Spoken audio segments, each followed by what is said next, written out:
Well, I actually talked to my team about that game and showed them because I said, one of the things that happens in any basketball game is the three-point shot at the buzzer. And in that game, I believe, if my memory serves me well, I said to my team, whatever you do, don't let them take a three. We'll win it in overtime. I believe we were up 2. Don't let them take a three, run them off the line. Sure enough, came down the court, we backed up, not wanting to get beat, gave up a 3. So my point to them was about how important it is to make sure you understand time and score and what you have to do. Thanks, Coach. What we got? Right, Pat, right here. Get the mic. Sorry. Can we get a mic? Hey, Rick. Pat Forty from Sports Illustrated. Coach Self and Coach Calipari both felt like this might have been a little preordained by the selection committee. Having you guys here, do you buy into that at all? It really doesn't matter. They're great coaches, but I'm just concerned about Omaha because this team is, their point guard would be a top 4 point guard in the Big East. They have the player of the year at the power forward spot. I'm just excited to be here, regardless of who's coaching. It doesn't matter to me. I'm very concerned about the talent we're facing. Thanks, Coach. Here to the right. Hi, Rick. Back here. Nick Coy from ABC6 here in Providence. When you saw that the draw was coming back here to Providence, obviously you've been back with this program playing in the Big East, but do some of those memories sort of pop up again here? You know, it's one of my favorite coaching stints of all time. It was certainly magical. I still talk to all the players all the time, and it's 1987, so it's a long time ago. But it was a fun time. It was a sad time. It was everything, every emotion that you could possibly feel, both positively and negatively. And Providence, though, I used to, when I was at Kentucky, I would take my family for 2 to 3 weeks to Newport for the summer to vacation, and we did that for like a long time.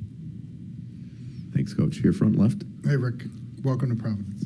Thank you. Kadari played in this tournament 3 years ago. It was a long time ago with Syracuse. What do you think it means to him to have another chance now in his last year? And you've talked about it before, but just how much has he grown and evolved since last year and obviously since his freshman year?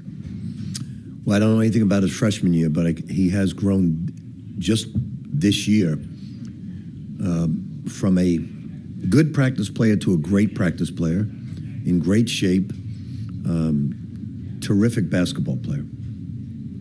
What do you think it means to him to have this? You have to ask him that. You know, I can't answer. I can't speak for him. Coach, right here in front. Chris Gasper, Boston Globe. Coach Pitino, you are a Hall of Famer. You've accomplished pretty much everything that can be accomplished in coaching. You're 72 years old.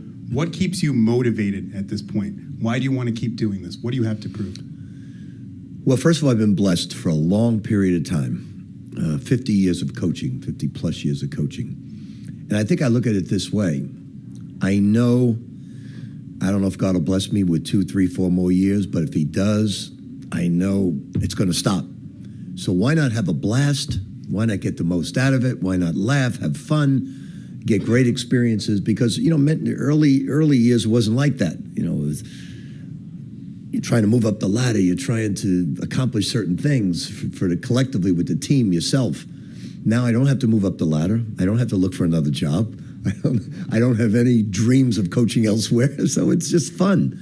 You have fun with your guys. It's laughter. It's all the great things. But I do know it's coming to an end. Do you let yourself enjoy it more now than maybe you did at Providence or Kentucky or the Celtics or Louisville, any of the stops? Without question. I just revel in every single day of all of it. And being part of the NCAA tournament is what college basketball is all about. A long time ago, when I first started coaching, college football and college basketball were even. The NBA and the NFL were even. Today, a bad Saturday football game by not even a top 5, what they call Power 4 or 5 opponent, will outdraw an NBA playoff game. So, but this is our month. This is what college basketball lives for, March. So it's exciting. Right behind Coach, right here. Roger Rubin from Newsday.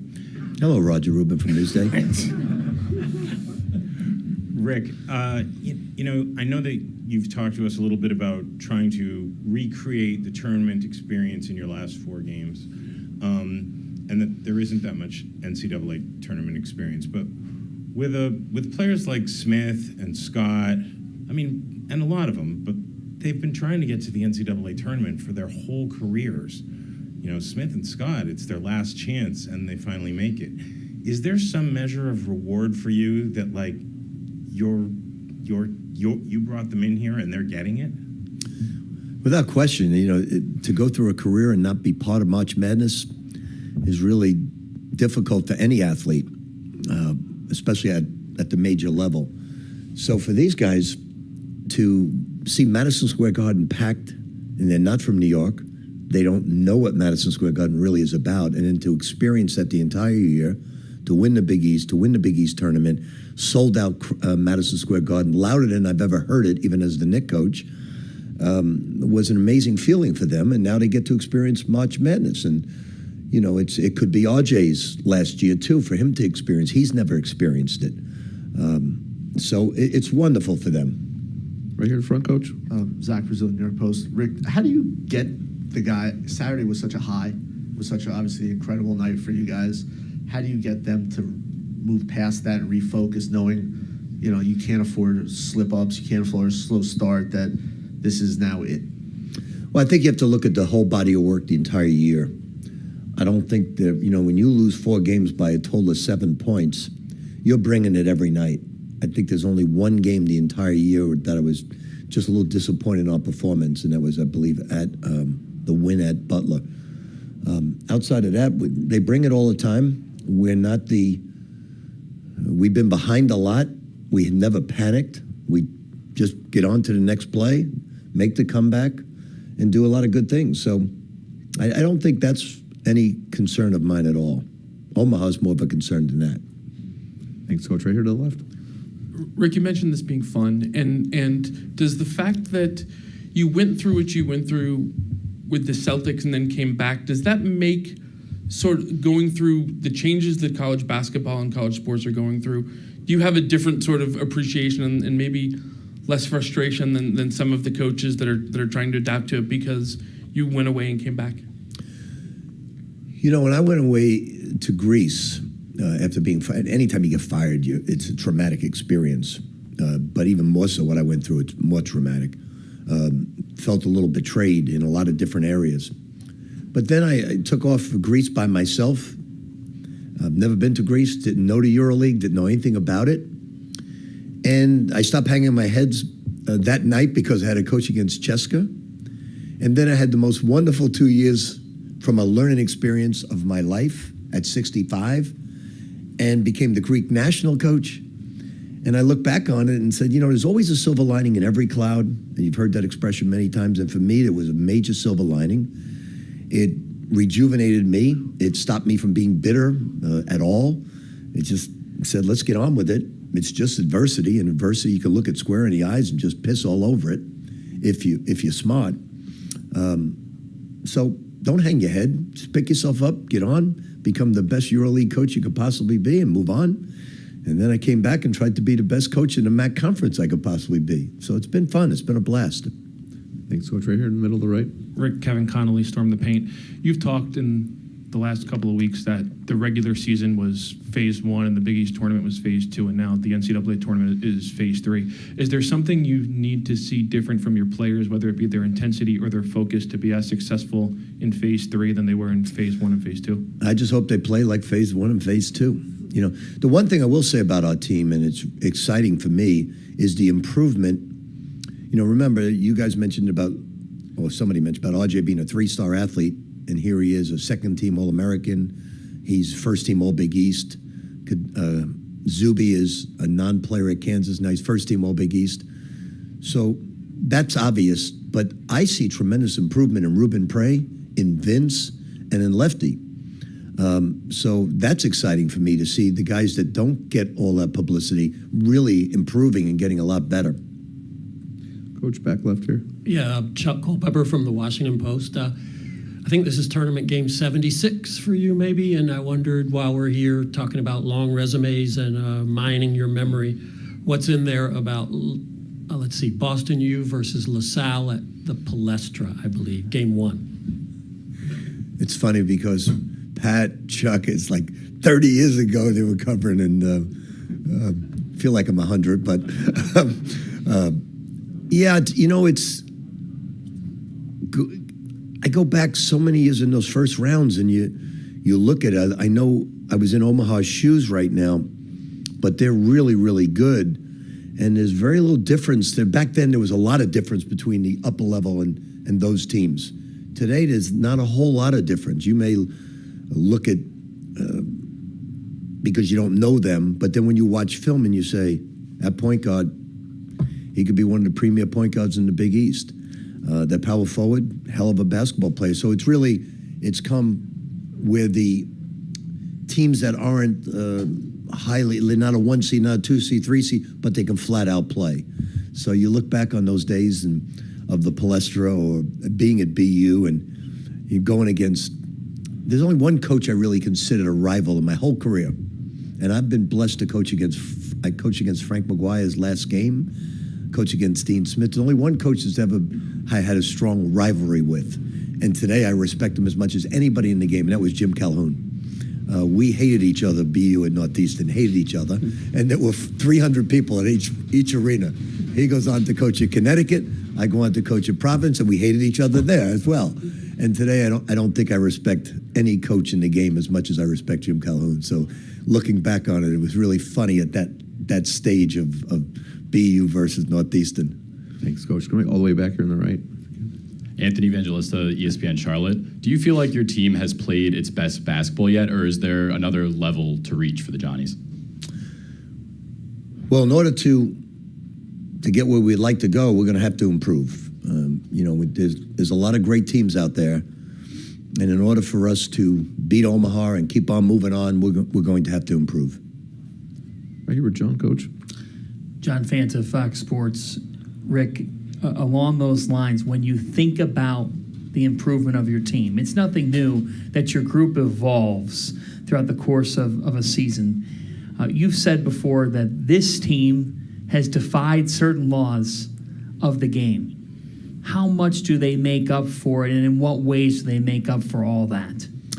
Well, I forgot the young lady's name in the last game of the Big East who does the sideline reporting. Really nice. Christina Pink. Okay, she came up to me and said, what do you attribute, being such a great offensive rebounding team? I said, we miss a lot. and she started hysterically laughing. I started hysterically laughing. And, we are not, if you take the stats, we are not as bad a shooting team, three-point shooting team, as our stats indicate. I think we're much better than that. We just went through some games where we were 1 for 23, and I pick up the stat sheet, we win by 14 points. So it's a possession game. It's forced turnovers. It's assists. It's getting your offensive rebounds, because you have to generate possessions if you're not a great shooting team, and this team has done that. Zach Brazilian, New York Post. Rick, Aaron just told us he has a torn tendon in his thumb, but he's able to play through it. He's actually shooting better with the torn thumb. I wish he would have torn it long ago. I guess two part of them. Number one, has he looked fine to you in practice? And number two, what is his toughness and his overall presence meant to this team? He is very tough, and I'm not being facetious when I say he's been shooting the ball much better since that's occurred. I don't think there's any reason for that other than he's shooting the ball well. So he is a very tough young man. I've got tough guys. Zuby's tough. Aaron's tough. Kadari shows toughness at times. Vince and Ruben are very tough. So Sim, believe it or not, is for the last 5 to 6 weeks has been our best practice player. A few games he just takes himself out with foul trouble, but outside of that, he's been our best defender and our best offensive player. Zuby, Coach Self was in here before saying you've developed a lot and gotten better, since you left Kansas. And, he was asked why you left and kind of said because Hunter Dickinson came in, that maybe you thought it was too crowded at the center position. Can you just talk about a little bit about your decision to leave and how you feel you've gotten better and improved under Coach Pitino? I was just coming in as a freshman with the highest of expectations. Things didn't necessarily go the way I had planned, and like he said, Hunter, had ultimately made the decision to commit to Kansas, and me and my family made the decision that was best for me at that stage. So we decided to look elsewhere, and I'm entirely grateful for my time at Kansas, and so now I find myself in a better situation for myself. And over these past 2 years, I couldn't have imagined going to a different program, and where I could develop, like you said, under Coach Pitino and everything that he and all the standards that he put out for myself. So I'm really grateful that I spent the last 2 years here at St. John's, and looking forward to it. Thanks, Zuby. Right here, right. Kevin McNamara, WPRO. Zuby, over here. Okay. Tell us a little bit about Omaha. What has jumped out to them in your game planning and film, and what do they do well? They're a really talented, offensive team. They got, their point guard, who's as best as there is in the country, and their power forward as well that stands out. And all those other players, role players around them, do their roles and everything like that. So they could really shoot the ball, and like I said, they're really talented on the offensive end. So we watch film in that department, and to see where the spots where we could be the most successful and just apply pressure the entire game. Thank you. Here, front right. Ben Nixon from Newsday. Kadari, have you kind of noticed anything different? Because obviously Coach Pitino's been around the block with the tournament, just how he's prepared, just this past week, his mannerisms, everything like that. What's it been like these past few days compared to the season as a whole with him? I'll say the intensity definitely took a jump. There's no margin for error. We've been sharp with everything we've done this week in preparing, so I'll say that's the biggest thing I noticed. Thank you. Front left here. Have you heard anything from Shaheen or any of your teammates at Seton Hall wishing you luck, or have they reached out to encourage you or wish you luck or anything? Only Dylan. Only Dylan. Just share what he said. Yeah, just good luck and do my best and try to bring it back home. Anything else? John, can we get a mic for John here? Right here. Oh, sorry. John Fanta from Fox Sports. I guess along those lines, who's the coolest person that you guys have heard from on this run? Coolest person?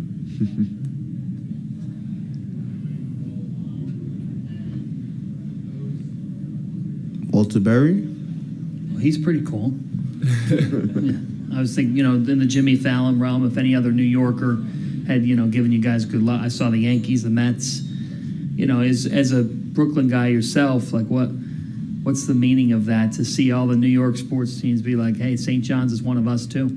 It feels good, just knowing that the whole city's backing you, and that, we did special things this year, and we're trying to continue to keep it up and continue special things going on.